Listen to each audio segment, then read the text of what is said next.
بسم اللہ والحمد للہ والصلاة والسلام علی ابی القاسم محمد بن عبداللہ خاتم النبیین۔ ذرا ایک لمحے کے لیے تصور کریں کہ ایک انسان کسی انتہائی خطرناک بیماری میں مبتلا ہے اور وہ بیماری خاموشی سے اسے اندر ہی اندر ختم کر رہی ہے، لیکن اسے ذرا برابر بھی درد محسوس نہیں ہو رہا۔ یعنی اسے کچھ پتہ ہی نہیں ہے؟ بالکل، بلکہ وہ خود کو دنیا کا سب سے طاقتور اور صحت مند انسان سمجھتا ہے، اور حیرت کی بات یہ ہے کہ کوئی بھی جدید ترین میڈیکل ٹیسٹ یا MRI اس بیماری کو پکڑ ہی نہیں سکتا۔ یہ تو واقعی بڑی خوفناک صورتحال ہے نا؟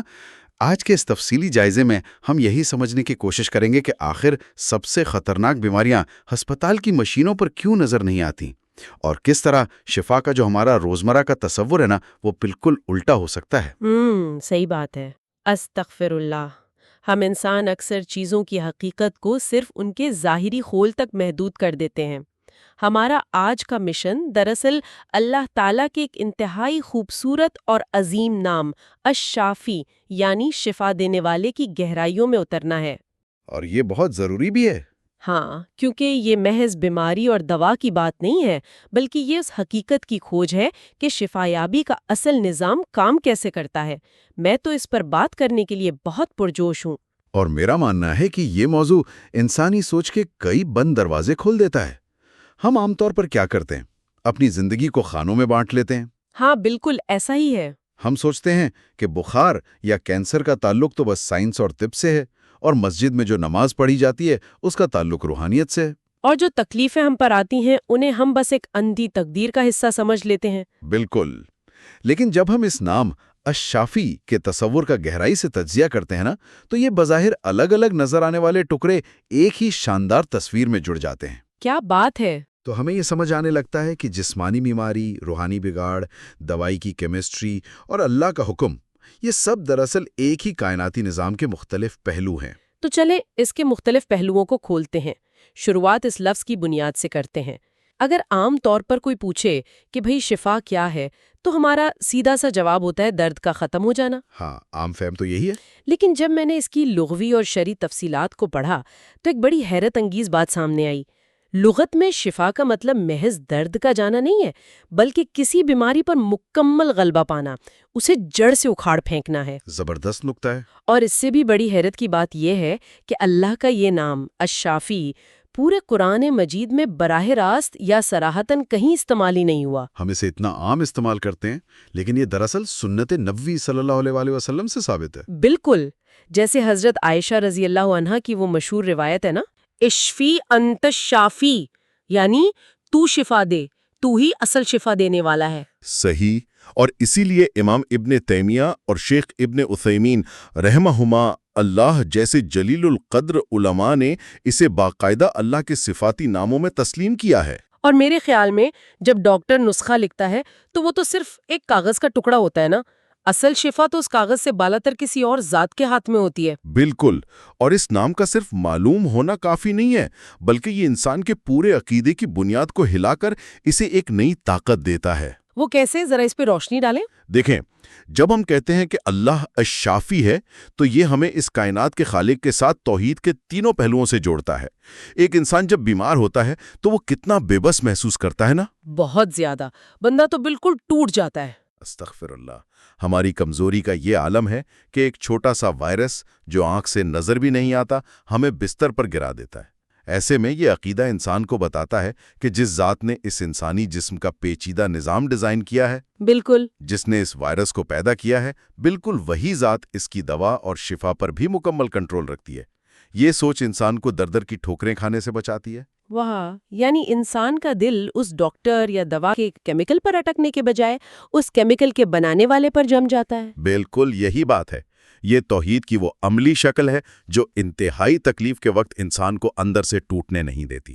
یہ بات واقعی سوچنے پر مجبور کرتی ہے کہ ہم کس طرح بس اسباب اور ظاہری چیزوں کو ہی حتمی طاقت مان لیتے ہیں۔ لیکن اچھا، یہاں ایک اور سوال بھی تو پیدا ہوتا ہے نا؟ جی بتائیے۔ اگر اللہ ہی حتمی شفا دینے والا ہے اور وہ اپنے بندوں سے محبت بھی کرتا ہے، تو یہ بیماریاں وجود میں ہی کیوں آتی ہیں؟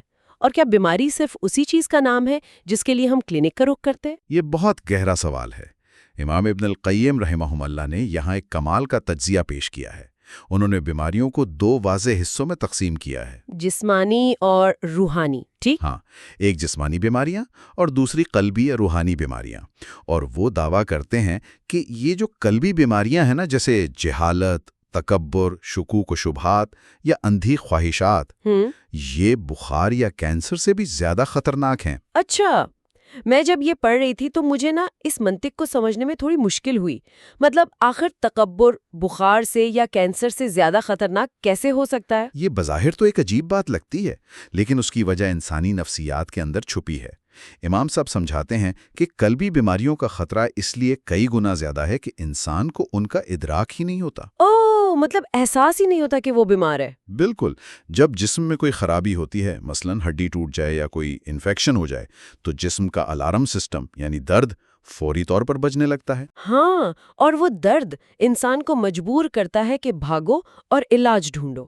یہی بات، لیکن جب انسان کا دل تکبر سے یا شکوک سے بھر جاتا ہے تو کوئی الارم نہیں بجتا، بلکہ ابن القیم نے ایک بہت ہی طاقتور اصطلاح استعمال کی ہے، سکرت الجہل، یعنی جہالت کا نشہ۔ جہالت کا نشہ، یہ تو بڑی گہری بات ہے۔ یہ نشہ اس روحانی درد کو مکمل طور پر دبا دیتا ہے۔ انسان ایک گہری غفلت کی نیند میں ہوتا ہے اور سمجھتا ہے کہ وہ تو بالکل صحت مند اور کامیاب ہے۔ استغفر اللہ، یہ تو بالکل ایک سائلنٹ کلر یعنی خاموش قاتل کی طرح ہے۔ 100%۔ اگر میں اسے آج کی میڈیکل سائنس کے تناظر میں دیکھوں نا، تو یہ بالکل ہائی بلڈ پریشر کی بیماری جیسا لگتا ہے۔ ہم سب جانتے ہیں کہ ایک مریض جس کا بلڈ پریشر خطرناک حد تک بڑھا ہوا ہو، اسے بظاہر کوئی درد محسوس نہیں ہوتا۔ بالکل نہیں ہوتا، وہ تو نارمل پھر رہا ہوتا ہے۔ ہاں، وہ ہنستا کھیلتا ہے، روزمرہ کے کام کرتا ہے، لیکن اندر ہی اندر اس کے گردے اور دل تباہ ہو رہے ہوتے ہیں۔ اور پھر ایک دن اچانک دل کا دورہ پڑتا ہے اور بس کھیل ختم۔ بالکل صحیح تشبیہ دی۔ ایسا لگتا ہے کہ قلبی بیماریاں بھی روح کے بلڈ پریشر کی طرح ہی ہیں، بس ان کا دورہ دنیا میں نہیں پڑتا، بلکہ اس وقت پڑتا ہے جب انسان موت کی دہلیز پر پہنچتا ہے اور پھر واپسی کا کوئی راستہ نہیں ہوتا۔ یہاں جو بات سب سے زیادہ حیران کن ہے نا، وہ یہ ہے کہ اس خاموش قاتل کو پہچاننے کا طریقہ اور اس کا علاج جسمانی علاج سے یکسر مختلف ہے۔ وہ کیسے؟ دیکھیں، جسم کی بیماری چونکہ مادی ہے، اس لیے اس کا علاج بھی مادی چیزوں سے ہو جاتا ہے۔ لیبارٹری میں بنی ہوئی ادویات کھا لیں، جڑی بوٹیاں لے لیں یا سرجری کروا لیں۔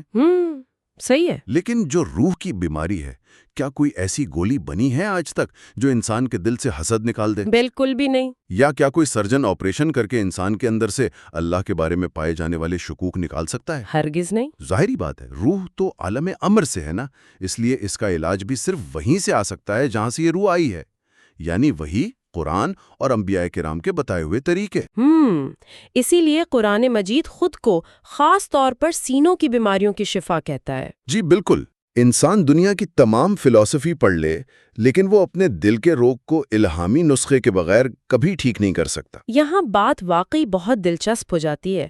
چلیں، یہاں تک تو سمجھ آتی ہے کہ روحانی بیماریوں کا علاج وحی اور قرآن ہے، لیکن اس نقطے پر آ کر ایک عملی الجھن بھی تو پیدا ہوتی ہے نا۔ وہ کیا؟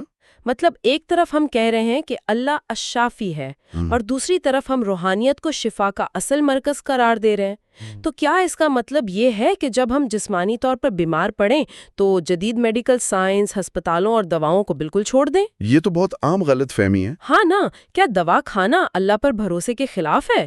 کیونکہ بظاہر تو احادیث میں ایسی چیزوں کا ذکر ہے جنہیں جدید سائنس دوا نہیں مانتی۔ جیسے احادیث سے پتہ چلتا ہے کہ صدقے سے اپنے بیماروں کا علاج کرو۔ اب ایک شخص جس کا جگر خراب ہے، وہ پیسے غریب کو دینے سے کیسے ٹھیک ہو سکتا ہے؟ یہ میکانزم کام کیسے کرتا ہے؟ ان دونوں چیزوں کو ساتھ کیسے لے کر چلیں؟ یہ واقعی بہت ہی اہم سوال ہے اور اکثر لوگ اسی جگہ آ کر الجھن کا شکار ہوتے ہیں۔ دراصل اسلام ہمیں اسباب یعنی کازز اور توکل یعنی اللہ پر بھروسے کے درمیان ایک زبردست توازن سکھاتا ہے۔ اچھا؟ اللہ نے اس دنیا کو علت اور معلول یعنی کاز اینڈ ایفیکٹ کے نظام پر کھڑا کیا ہے۔ پیاس بجھانے کے لیے پانی تو پینا پڑتا ہے نا؟ بالکل۔ اسی طرح جسمانی بیماری کو دور کرنے کے لیے دوا بھی کھانی پڑتی ہے۔ جب ہم جدید طب کا استعمال کرتے ہیں تو ہم دراصل اللہ ہی کے بنائے ہوئے طبی قوانین کو استعمال کر رہے ہوتے ہیں۔ تو گویا اسباب کو اختیار کرنا اللہ کے حکم کی ہی تعمیل ہے۔ بالکل، دوا کھانا توکل کے خلاف نہیں ہے۔ اور جہاں تک بات ہے صدقے کی یا روحانی اعمال کی، تو انسان صرف گوشت کا لوتھڑا تھوڑی ہے۔ انسانی نفسیات، اس کے اعمال اور اس کے جسم کا ایک گہرا تعلق ہے۔ جب انسان صدقہ دیتا ہے تو اسے جو ایک روحانی سکون ملتا ہے نا، وہ انسان کے اندرونی تناؤ یا سٹریس کو کم کرتا ہے۔ ارے ہاں، اور آج کی سائنس بھی تو یہ مانتی ہے کہ سٹریس انسان کے مدافعتی نظام یعنی امیون سسٹم کو تباہ کرتا ہے۔ بالکل، صدقہ انسان کی روح کو تقویت دیتا ہے، جس کا براہ راست اثر جسم کی شفا یابی پر پڑتا ہے۔ یہ سب آپس میں جڑا ہوا ہے۔ یہ تو واقعی ایک زبردست کنیکٹڈ نظام لگ رہا ہے، لیکن پھر وہ شہد والا واقعہ ذہن میں آتا ہے۔ ہاں، وہ صحابی والا۔ جی، احادیث میں ذکر ہے کہ ایک شخص نبی صلی اللہ علیہ وسلم کے پاس آیا اور کہا کہ اس کے بھائی کا پیٹ خراب ہے۔ آپ صلی اللہ علیہ وسلم نے فرمایا اسے شہد پلاؤ۔ اس نے پلایا لیکن پھر پیٹ خراب ہو گیا۔ وہ دوبارہ آیا، آپ نے پھر فرمایا شہد پلاؤ، یہاں تک کہ چوتھی بار جا کر اسے شفا ملی۔ میں سوچ رہی تھی کہ اگر شہد میں واقعی شفا کا کیمیکل تھا تو وہ پہلی بار میں ہی کیوں نہیں کام کر گیا؟ کیا دوا بذات خود کچھ نہیں کر سکتی؟ یہی تو وہ راز ہے جو اس واقعے میں سمجھایا گیا ہے۔ دوا صرف ایک سبب ہے، لیکن کوئی بھی سبب اس وقت تک نتیجہ نہیں دے سکتا جب تک مسبب الاسباب یعنی اللہ تعالیٰ کا حکم نہ ہو۔ واہ! جب اس صحابی نے چوتھی بار آ کر کہا کہ بیماری بڑھ گئی ہے تو نبی صلی اللہ علیہ وسلم نے کیا فرمایا؟ اللہ سچا ہے اور تیرے بھائی کا پیٹ جھوٹا ہے۔ سبحان اللہ! اس کا مطلب یہ تھا کہ اللہ نے جس چیز میں شفا رکھی ہے وہ تو اپنا کام کرے گی، لیکن کب کرے گی؟ جب الشافی کا اذن ہوگا۔ استغفر اللہ۔ ہم جدید دور کے لوگ دوا کی تاثیر پر اتنا اندھا یقین کر لیتے ہیں کہ ہم بھول جاتے ہیں کہ اگر دوا میں خود بخود شفا ہوتی تو دنیا کا کوئی امیر آدمی یا بادشاہ کبھی مرتا ہی نہ۔ یہ تو بہت کمال کی بات کی آپ نے۔ اور دیکھیں، حضرت جبرائیل علیہ السلام نے جب نبی صلی اللہ علیہ وسلم کو دم کیا تو وہ کائنات کا سب سے بہترین دم تھا نا؟ بالکل، اس میں تو کوئی شک نہیں۔ لیکن اس وقت بھی حضرت جبرائیل نے یہی فرمایا، اللہ یشفی کا، یعنی میں دم تو کر رہا ہوں لیکن شفا اللہ ہی دے گا۔ بے شک۔ اب ہم ایک ایسے نقطے کی طرف آتے ہیں جہاں انسان کا ایمان واقعی آزمایا جاتا ہے۔ اچھا، وہ کیا؟ ہم نے کہا کہ اسباب اور دوا کو استعمال کرنا چاہیے، لیکن کیا کوئی بھی سبب استعمال کیا جا سکتا ہے؟ فرض کریں مقصد صرف صحت مند ہونا ہے، تو کیا علاج کے لیے کسی حرام چیز کا سہارا لیا جا سکتا ہے؟ یہ ایک نازک مسئلہ ہے۔ ماخذ بتاتا ہے کہ علماء نے واضح کیا ہے کہ جادو، شرک یا حرام اشیاء مثلا شراب وغیرہ سے علاج سختی سے منع ہے۔ ابن القیم رحمہم اللہ نے تو اس پر بڑی سخت تنقید کی ہے کہ اللہ نے جس چیز میں امت کے لیے حرمت رکھی ہے اس میں شفا نہیں رکھی۔ بالکل درست فرمایا انہوں نے۔ لیکن اگر آپ مجھے تھوڑی اجازت دیں تو میں یہاں ایک عام انسان کے زاویے سے تھوڑا سا پش بیک دینا چاہتی ہوں، ایک تنقیدی سوال اٹھانا چاہتی ہوں۔ جی بالکل پوچھیے۔ دیکھیں، ہم اسلام میں اضطرار یعنی مجبوری کا قانون پڑھتے ہیں۔ اگر ایک شخص جنگل میں بھوک سے مر رہا ہو اور کچھ بھی حلال میسر نہ ہو تو جان بچانے کے لیے وہ حرام گوشت بھی کھا سکتا ہے نا؟ جی، شریعت میں اس کی گنجائش ہے۔ اب ذرا ایک بیمار کا تصور کریں، وہ درد سے چیخ رہا ہے، جان لبوں پر ہے اور کوئی حلال دوا کام نہیں کر رہی۔ اگر اسے پتا چلے کہ فلاں حرام دوا یا کسی غیر شرعی دم یا جادو سے اس کی جان بچ سکتی ہے تو کیا شدید مجبوری کے عالم میں یہ جائز نہیں ہو جاتا؟ میرا مطلب ہے جان بچانا تو اسلام میں بہت اہم ہے، تو یہ دوا کے معاملے میں قاعدہ کیوں بدل جاتا ہے؟ اس سے ایک بڑا اہم سوال پیدا ہوتا ہے اور یہ انتہائی منطقی سوال ہے، لیکن شیخ ابن عثیمین نے اس اعتراض کا بہت ہی شاندار اور عقلی جواب دیا ہے۔ اچھا، کیا جواب دیا؟ انہوں نے بھوک سے مرتے ہوئے شخص اور بیماری سے مرتے ہوئے شخص کے درمیان ایک بہت باریک لیکن بنیادی فرق واضح کیا ہے۔ وہ فرق کیا ہے؟ دیکھیں، جب انسان بھوک سے مر رہا ہوتا ہے تو حرام گوشت کھانے سے اس کی جان یقینی طور پر بچ جائے گی۔ غذا اور بھوک کا تعلق 100% یقینی یعنی سرٹن ہے۔ یہ تو ہے، لیکن دما اور بیماری کا تعلق یقینی نہیں ہوتا بلکہ امکانی یعنی پروبیبل ہوتا ہے۔ ہم سب جانتے ہیں کہ دنیا کی مہنگی ترین اور بہترین دوا کھا کر بھی انسان مر سکتا ہے۔ ارے ہاں، یہ بات تو بالکل سچ ہے۔ تو ہم یقین سے نہیں کہہ سکتے کہ وہ حرام دوا کھا کر وہ واقعی ٹھیک ہو جائے گا۔ تو اسلام کا اصول یہ ہے کہ آپ ایک ایسی چیز کے لیے جو یقینی ہی نہیں ہے اپنے 100% یقینی ایمان اور عقیدے کو قربان نہیں کر سکتے۔ حرام دوا عقیدے کو خراب کر دیتی ہے۔ یہ تو ایک بالکل نیا زاویہ ہے، یعنی ہم ایک محض امکان کے پیچھے اپنی پوری روح کا سودا کر رہے ہوتے ہیں۔ بالکل، اور شفا کا ایک اہم جز دوا پر حسن ظن اور اللہ کی برکت پر یقین ہے، جو حرام چیز میں تو ناممکن ہے۔ ہم اسے ایک جدید مثال سے بھی سمجھ سکتے ہیں۔ بتائیے۔ فرض کریں ایک شخص پر کچھ وقتی قرض چڑھ گیا ہے۔ اب وہ اس قرض کو اتارنے کے لیے کسی ایسے مافیا سے سود پر ایک بہت بڑا قرض لے لیتا ہے جس کی شرائط اسے اور اس کی نسلوں کو ہمیشہ کے لیے غلام بنا دیں گی۔ یہ تو تباہی ہے۔ اس نے وقتی مسئلہ تو شاید حل کر لیا، لیکن اپنا مستقبل تباہ کر لیا۔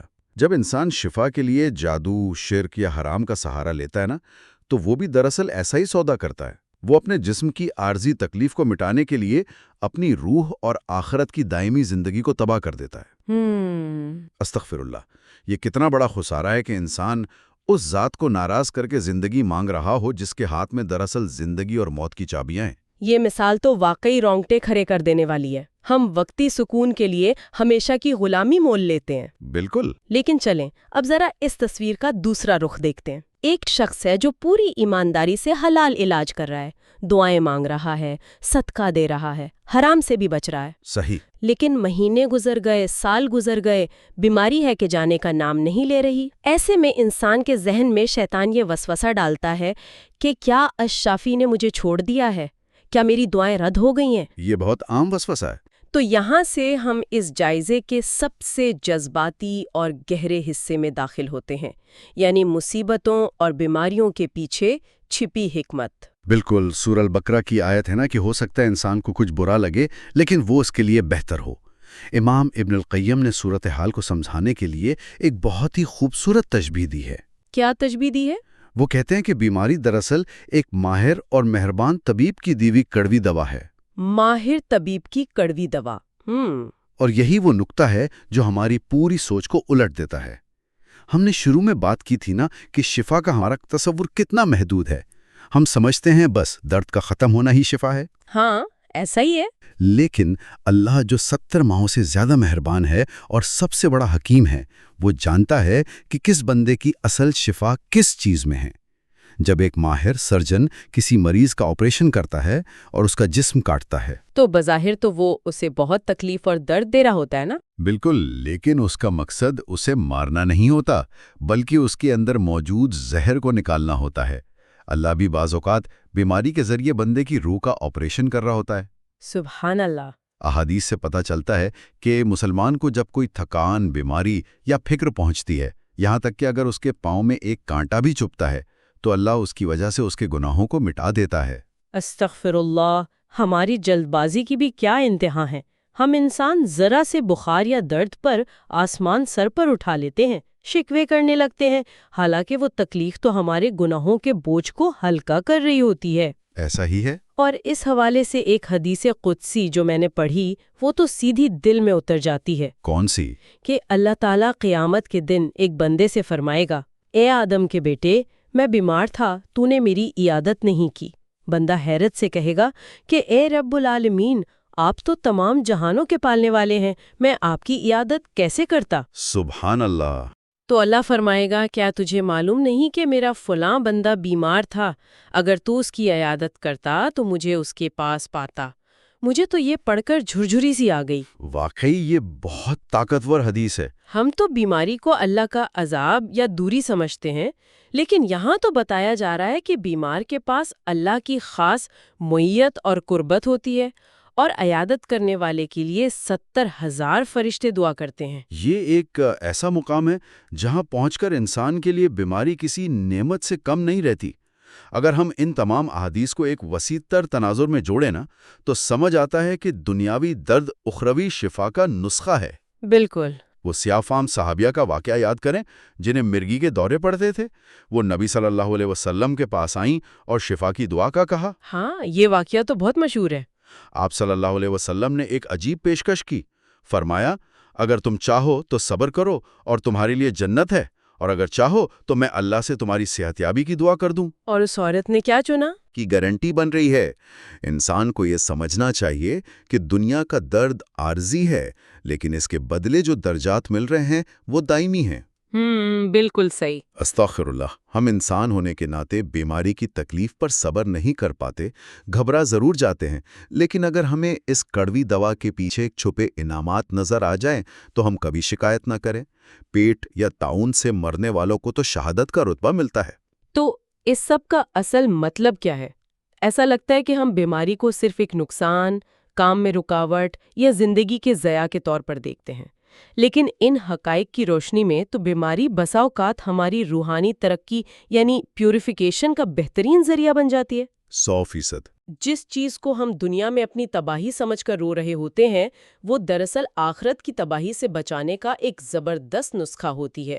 گویا الشافی کا کام صرف جسم کے درد کو مٹانا نہیں، بلکہ روح کی ان بیماریوں کو مٹانا ہے جن کا ہمیں خود احساس تک نہیں ہوتا۔ بالکل، اور اگر ہم اسے ایک بڑے کینوس پر دیکھیں تو اللہ اپنے علم اور حکمت سے ہر انسان کو اس کی ضرورت کے مطابق ڈوز دیتا ہے۔ صحیح بات ہے۔ کسی کی روحانی صحت اس کے جسمانی طور پر تندرست رہنے میں ہوتی ہے تو اللہ اسے صحت دے کر آزماتا ہے، اور کسی کی روحانی صحت اور تکبر کا علاج اسے بستر پر گرانے میں ہوتا ہے تو اللہ اسے بیماری کے ذریعے شفا دیتا ہے۔ یعنی مقصود بہرحال انسان کے تطہیر اور پاکیزگی ہی ہوتا ہے۔ تو الشافی کے اس وسیع اور خوبصورت مفہوم کو جاننے کے بعد ہمارا عملی رویہ کیا ہونا چاہیے؟ ہمیں اس نام کے ساتھ اپنا تعلق کیسے جوڑنا چاہیے؟ سب سے بہترین طریقہ وہی ہے جو ہمیں سکھایا گیا ہے، یعنی اس نام کے وسیلے سے کثرت سے دعا کرنا۔ وہی دعا جو نبی صلی اللہ علیہ وسلم اور حضرت جبرائیل علیہ السلام نے کی۔ بالکل۔ ہر بیماری اور ہر عیادت کے وقت ہمارے دل کی آواز ہونی چاہیے۔ بالکل درست۔ اور آج کی اس تفصیلی گفتگو کو ختم کرتے ہوئے میں چاہوں گا کہ ہم سب اور ہمارے سننے والے ایک بہت ہی گہرے سوال پر غور کریں۔ جی بتائیے۔ اگر ہماری سب سے بڑی شفایابی بعض اوقات ہمارے دنیاوی درد یا بیماری کی صورت میں چھپی ہوتی ہے بطور تطہیر، تو کیا ہمیں روزمرہ زندگی میں اپنے صحت مند اور بیمار ہونے کے جو پیمانے ہم نے بنا رکھے ہیں ان پر دوبارہ غور نہیں کرنا چاہیے؟ بہت گہری بات ہے۔ کیا ایسا تو نہیں کہ جس ظاہری اور جسمانی صحت اور چمکتے چہرے پر ہم اتنا فخر کرتے ہیں وہ دراصل اندر ہی اندر پلنے والی تکبر، غفلت اور خود پسندی جیسی کسی لا علاج روحانی بیماری کا محض ایک پردہ ہو؟ اور کیا وہ بیماری، وہ درد جسے ہم کوستے ہیں، وہ ہمیں اللہ کی چوکھٹ پر جھکانے والا سب سے قیمتی تحفہ ہو؟ واقعی سوچنے کا ایک بالکل نیا زاویہ دے دیا آپ نے۔ اگر الشافی کڑوی دوا بھی دے تو اس میں بھی شفا ہی ہوتی ہے۔ ھذا ما عندی واللہ ورسولہ اعلم بالصواب۔